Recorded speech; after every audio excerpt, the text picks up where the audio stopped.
Okay, it looks like we're bringing in the Albarino.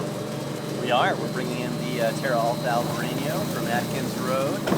We've been making this wine for almost 10 years now, and this year has been an absolutely perfect year for it. It's coming in at 21.5 bricks, which means it's going to be a full alcohol, and the flavors are fully developed. The seeds are nice and crunchy.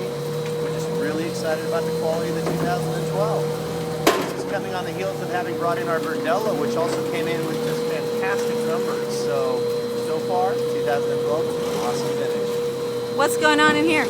We're bringing in all of the fruit in half-ton bins. It's been hand-picked. And now we're dumping it into the hopper. And the hopper is going to then carry it through that auger. And from there, it's going to go directly to the press. Here's the auger over here. Yep.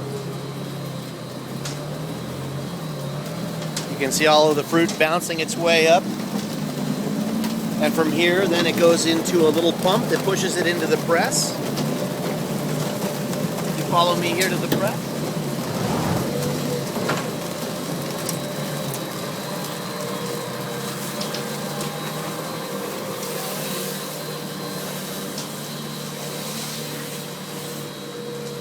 Here is the press. Here's the juice, or actually all the full clusters coming out. The press is then going to slowly but surely rotate, squeeze the juice very gently, open up again, rotate another quarter turn, squeeze the juice, and keep doing that very gently until we can get the juice that we want.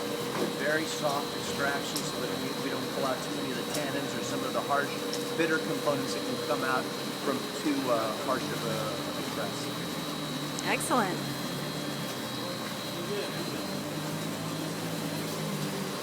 Nice palm trees. Yeah. Beautiful palm.